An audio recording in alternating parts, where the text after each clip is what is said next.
Hi, welcome to virtual orientation for the Eagle 27 RS HT by Jayco.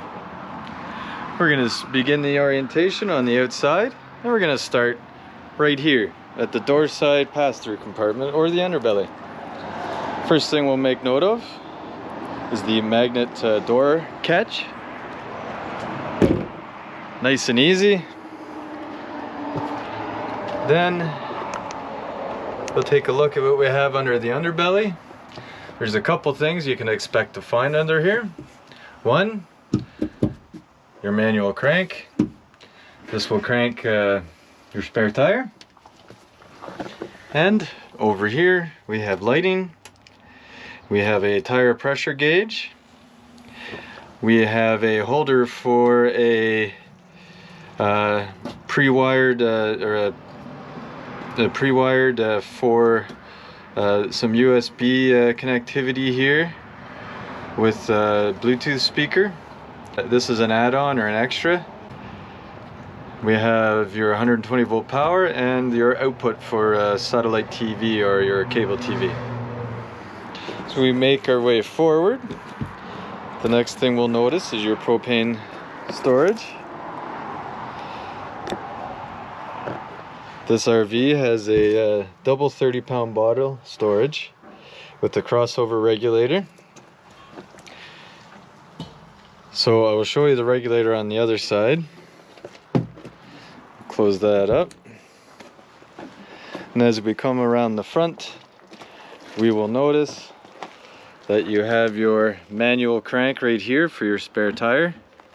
And the crank I showed you is in there. And there's your spare tire right there. We'll continue around. I'd like to make note of your side marker light or running light, and that there is the extra rear view or side view camera. This unit here has the rear view or side view camera installed. They do not come installed on every unit. They come as an extra on most units. So you can purchase this separately. However, they are pre-wired, so it makes it really easy to install. Continue around the front to your hitch. We'll see we have a nice light, handy for loading at night. We have switching here and here for your front running lights.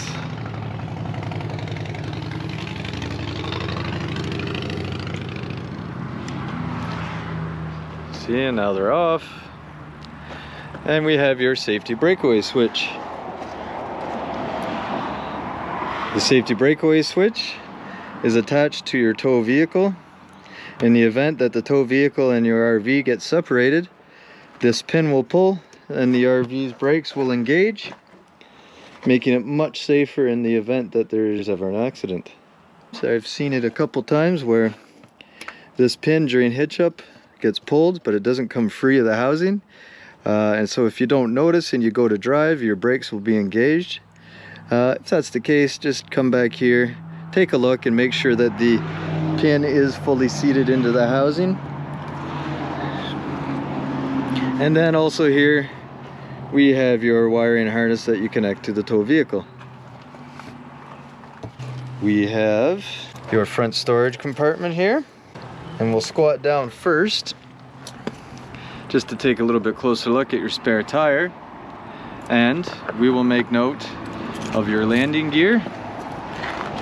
In the adjustment, you pull the pin, obviously not while the weight's on the RV, but you pull the pin, pull the legs up, and adjust your height that way manually. Or there is an auto feature that I will show you in a little bit. However, back to your front storage. Just get her opened up here, and you'll notice that we do have a storage compartment here and your battery storage, and there's room for more than one battery. Continuing along the outside, we'll make our way to the off-door 30-pound propane bottle storage, and this is where you'll also see your crossover regulator. At the moment, you'll see that the regulator is pointing in this direction. So again, what that means with the crossover regulator, when the handle's pointing in this direction, or it will draw from this 30-pound propane bottle first. When this bottle drops below a predetermined amount of pressure, and that pressure is determined by the regulator, we cannot adjust that. When this drops below the predetermined amount of pressure, the regulator will automatically cross over and draw from the bottle on the other side of the RV. Very handy and very good for those cold nights when you're running your furnace. You no longer have to get out and manually switch the bottles over. So next, we'll come to the off-door side of the underbelly. We got a lot of important stuff over here, so bear with me. Normally this is where you would find your 50 amp power cord. And that's what we have right here plugged in. When you get the trailer though, it'll be coiled up inside for you. Also in this front storage compartment, for the underbelly off-door side, you'll find your sewer hose, you'll find your spray hose, you'll find your fill tube or fill hose for your water pump, and you'll also find this connection center. I'm going to go over this in some detail in a little bit. So over here we have two important items. You will see we have a battery disconnect. What these do, or what they're supposed to do, is disconnect the battery from the rest of the trailer to prevent the draw on the battery so it won't go dead as quickly. However, as we get more and more technology, it is very apparent that there are still a significant amount of things that are left on even when this battery disconnect is engaged.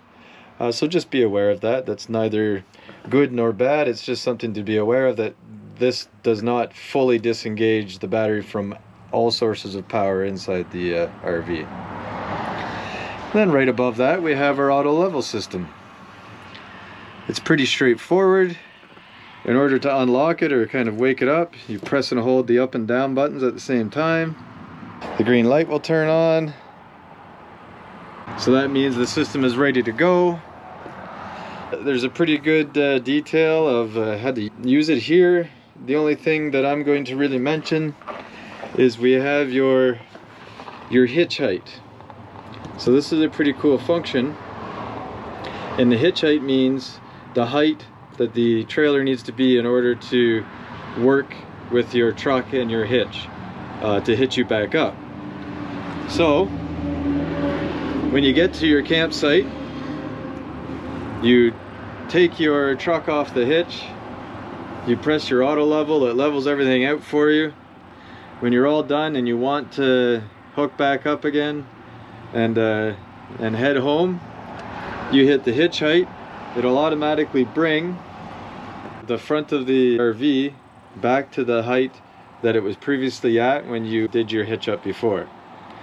And what that'll do is ensure that you always have an easy hitch up. Alright, let's move over to next door here. There's a lot to cover in here.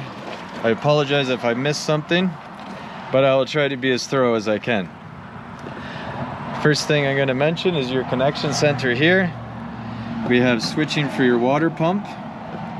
We have hookups for your satellite cable and an auxiliary cable connection. And then we have your hose connection point for winterizing or sanitizing. And we have your hose connection point for your city water connection. And then right in the middle of this black one is the hose connection point for your tank flush. And right above, we have the valve to switch you from a normal operating mode. And this is referring to your hot water heater or hot water tank. So this will leave you in summer mode. I'm going to use the hot water, have a shower and all that. If you switch it up like this, it says bypass. That means the water is going to bypass your hot water tank, so you will be unable to get hot water. You would do this because you're winterizing the trailer and you do not want to fill your hot water tank with antifreeze. It's not dire if you do, just why would you? That's an awful lot of antifreeze when there's a drain on the hot water tank that you can drain all the water out of. So this will bypass your hot water tank. This will bypass your water system past your hot water tank. Then back to normal mode. So also in this tank, you will see these two valve handles and these little diagrams. They do a pretty good job of letting you know what each combination of handle positions will do. So at the moment, this is just the way it was randomly left. This is going to be good for dry camping. That means you will not be using your city water connection. That means you'll be using your water pump. So your freshwater tank needs to be filled so you can draw from that freshwater tank. I'm not going to go into every handle combination. I just want to give you an example. This right here, this is the way you need to be set up to use your city water. And that means you connect your garden hose to this valve here. You turn the water on the campground side or at your house side on your outside tap. Water flows through your garden hose, comes to here, then fills up your trailer's water lines with water. So what it does is it allows your RV to be pressurized and used much like the water system in your home. So this connection allows you to use the water in your RV like the water in your house. So I'm not going to go into all the details. Again, you can read it. The tank sanitize, tank flush. So again, tank flush, sanitize, city water. So if you want to do this one, you're going to put the valve handles like this. That's going to winterize, and you're going to put the garden hose in this position. If you want to use the city water, you're going to use these in the same position, but you're going to put your garden hose in here. And so on and so forth. Also in this area, we're going to find your solar panel hookup for the pre-wired solar. We have a nice light, as well as the valve handles for your black and gray water tanks. Let's continue on here. And as I quickly showed you before, we have the 50 amp connection point for your power. And right next to that, we have the exhaust for your furnace. It does say hot, but just to confirm for you, it does get hot. And right below that, we have the outside access to your hot water tank. There's a couple items here that are important. We have your drain plug right here. We have your pressure relief valve, and we have the reset.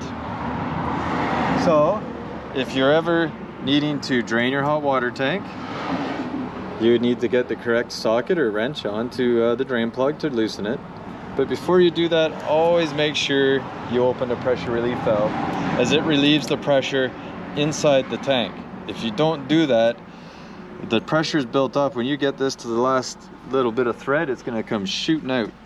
You do not want that to happen. So just open your pressure relief valve. And as for the reset, if you go inside the RV and you've tried to light your appliances, it's not working, you turn it off, come out here, press your reset, and then go in and try again.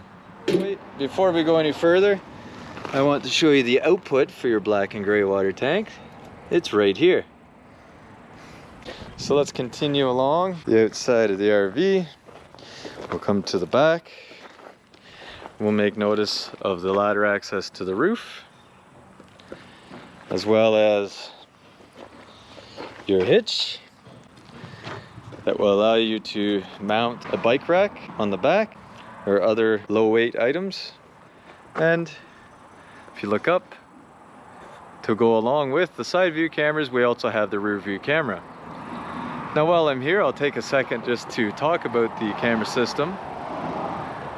The camera system is an add-on that can be purchased separately and can be monitored from the tow vehicle via a head unit. This head unit will let you toggle between camera views and safely give you access to viewing of the rear and sides of your RV while stationary and while in transit. All right, let's continue along.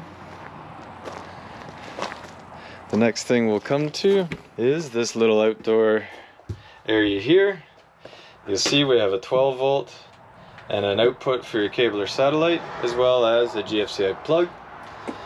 This would be a great little cabinet for a TV. One of the last things we'll come to before we head inside is the outside portion of your refrigerator.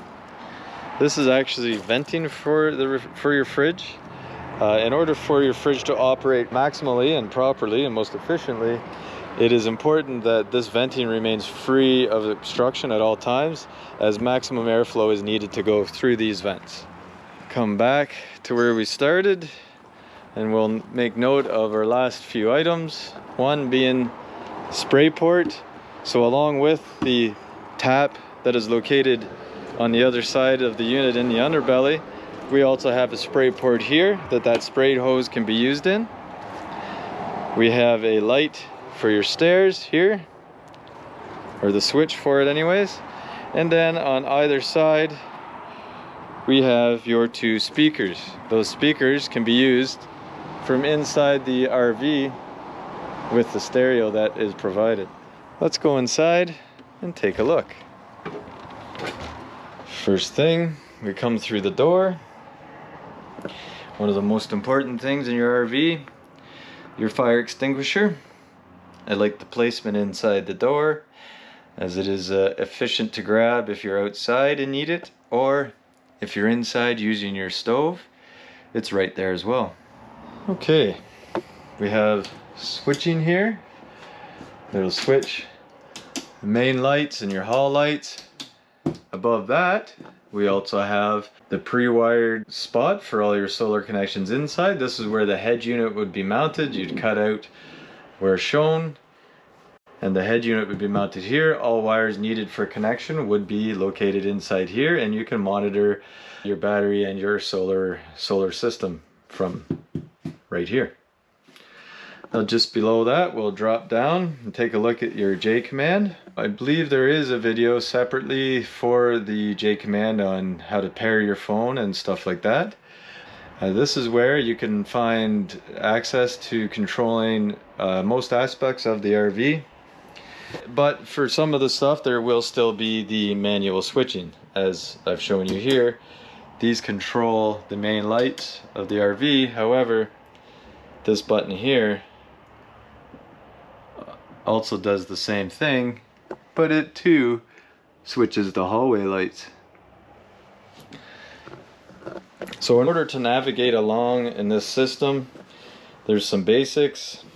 This button here will switch you between screens, and we have your settings screen, we have your tank indicating screen, we have your pumps, an electric water heater and stuff. We have all your motors, so awnings and slides, and then we have all your temp and AC and furnace and stuff. Now once you're in a screen, to move up and down in the screen, we will then use the button below. So once we've used this button to find the screen we want, we use this button to work our way through the different options on that screen. And then once we get to the option that we want, so in this case, let's use this button to get to the motor screen. There's the motors. Now we'll use this one to get back up to the awning. And now you will notice that these two buttons will change, but they're basically your action buttons. So once you use this button to find the screen you want, then use this button to select the item on that screen that you want, you use this button to make the action. So in this case, we have the awning, so we have two actions. We have extend and retract. In some cases, if we go to, say, your water heater or your pump, we still use this button to select the screen, this button to select your water pump, and in this case we only have an on or an off, so we either turn it on or off. So the last thing I want to show you about this system, so again, use the select button to go through screens until we get to this settings screen. Right now we're on the advanced. What we want is the pair device. So I'm going to press this select button until it gets to pair device. We're going to show you my phone and the J command app. So I'm going to zoom in on the J command app on my phone. So when you open it up for the first time, it looks like this. And it asks you, which screen do you have? This one or this one? Well, we have that one. So I'm going to press that. Then it's going to ask me, press the screen switch button, which is this one right here, the top button that switches between screens, until you get to the settings screen. Well, we've already done that. Well, let's click next. Okay, press OK to connect. Well, that means we come over now back to here. And we're on pair device. Now we can click OK. And as soon as I do that, my screen on my phone starts to work. And now I'm connected to the trailer. If you do decide to pair your device, like I've shown you, you can play around with the J command app, and it actually grants you the ability to control your slides, your heat and lights and everything in your RV from your phone. All right, well, let's move on and we'll drop right down here and take a look at the load center or the power center for the RV. This is where you will find all the breakers that are the same as you'd find in your house, and they operate much the same, and your fuses. These are fuses like you might see in your automobile, and there is an LED light underneath them all that will light up when a circuit is not functioning properly. Let's continue on to the rest of the RV. We'll make note, your bathroom. We have switching over here for all the lights, night light, kind of an accent light, and then we have manual control for your fan over here. Now let's head into the main bedroom. You'll notice you have a switch on your left. As soon as you get through the door, that'll switch your main bedroom lights. Now in the master bedroom, if you sit on the bed and turn around, you'll see we have these neat handy coat hooks or clothes hooks, as well as storage for a TV. This is an extra add-on if you choose to do so, but they have given you a mounting bracket location, which is good, as well as connectivity to 120 volts, 12 volt, as well as some cable output capabilities. You see here we have lots of storage, and this storage is actually accessible from the bathroom as well. And what this actually is as well is where you would put your washer and dryer if that's what you would like, as well as the power needed to run the appliance.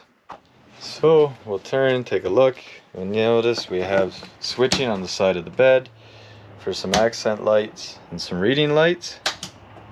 As well, we have your underbed storage. This is also where you'd put the extra chairs for your dining room and when they're not in use. And beside the bed, we have 120 volt power and 2 USB ports for charging purposes. On this side, the door side, we have your emergency exit. It's pretty simple to use. You push up on the handle here and push up on the handle here. Once you've done that, you'll be able to push the window out and escape to safety. Let's make our way down to the main area of the RV.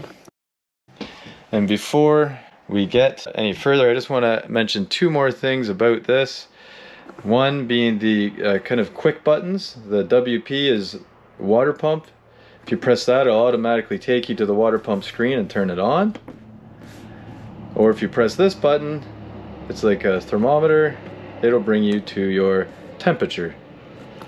So your temperature, we have your control for your fans, your heat, or your AC. So this is where all the controlling would be done for your heating or cooling. Let's take a look at your range top. You notice the first thing I do when I come to it is I open the glass top. You never want to light any of these burners, or I would suggest not even the oven part, with the glass top down. So once we've opened the glass and it's time to light, we turn this to the lighting position and turn the sparker knob, and we have gas. It's that simple. Now your oven or your stove is the exact same way, except this one difference, which is when you turn it to the light position, you must press and hold the knob in while you light or turn the sparking knob. Always open the door of your oven before you try to light it. So now that you've opened the door, you press and hold that button in while you turn the sparking knob to light your oven. Now, if you find that you're not getting your oven lit on the first try or two, that's okay. That's not abnormal, especially if you're just setting up for the first time or trying to light it for the first time, any particular camping trip. It can take the gas a little bit to build up enough pressure for the appliance to light. The same can be said for the refrigerator.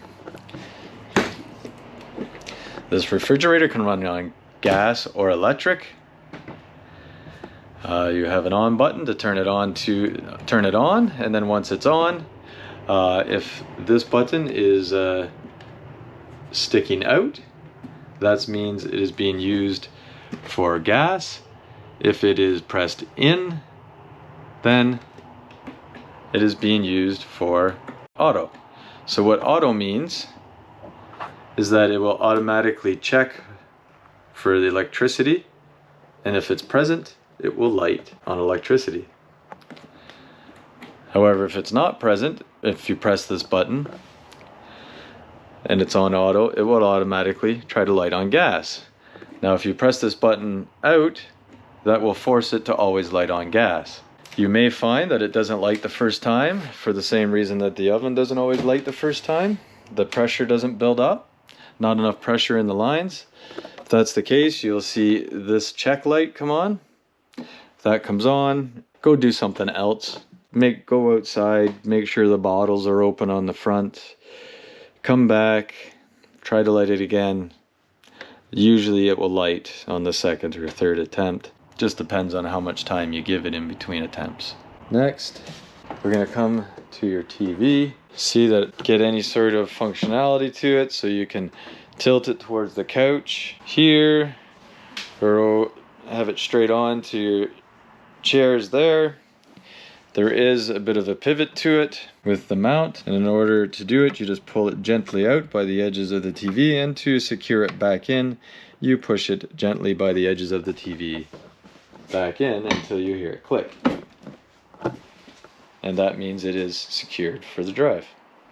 Directly above your TV, we have the stereo for the unit. This stereo has HDMI, auxiliary, Bluetooth and USB function, as well as a jack for headphones and a microphone, as it can be used to take phone calls. Something else this unit does, it has 3 zones. So inside the RV is broken up into 2 zones, and the third zone is outside on the speakers that I showed you previously. So you can play anything, any sound from this unit to any one of the zones, either all together or in any combination of zones. So if you're trying to have a nap in the bedroom, you can turn that zone off, and someone else can watch TV out here and not be disturbing you. We have another emergency exit at the rear of the RV here, and this emergency exit is just used by opening the window and removing the screen. You pull the window open via this red tab here. You'll see that these chairs have some buttons on them. One is for a light, an accent light underneath the footrest. The other button does heat, and the other one vibration.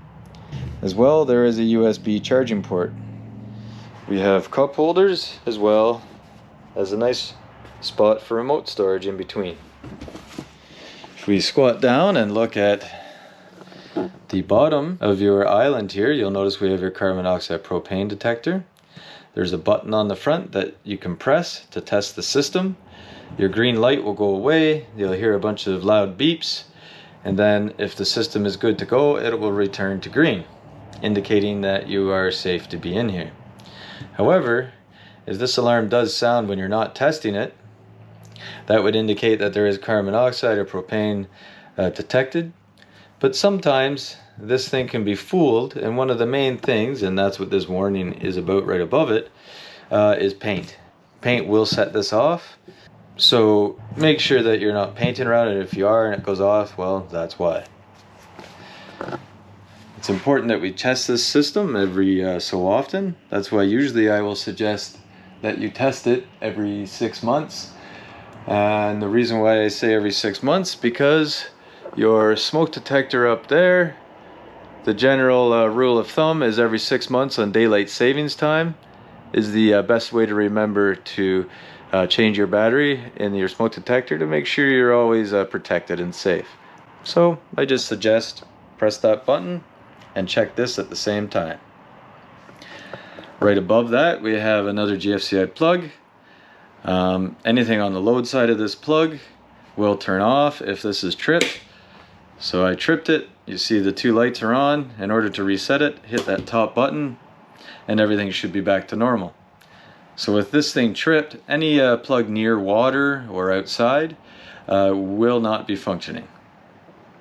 So if you find that your plugs on your counter or your plugs outside the RV aren't working, come and find this and see if it's tripped. I think that about covers everything that I needed to cover. There's a good chance I may have missed something. I try to cover as much as I can, but sometimes you do miss the odd thing. And if that's the case, give us a call and we'd be happy to answer all your questions for you. Thank you very much and enjoy.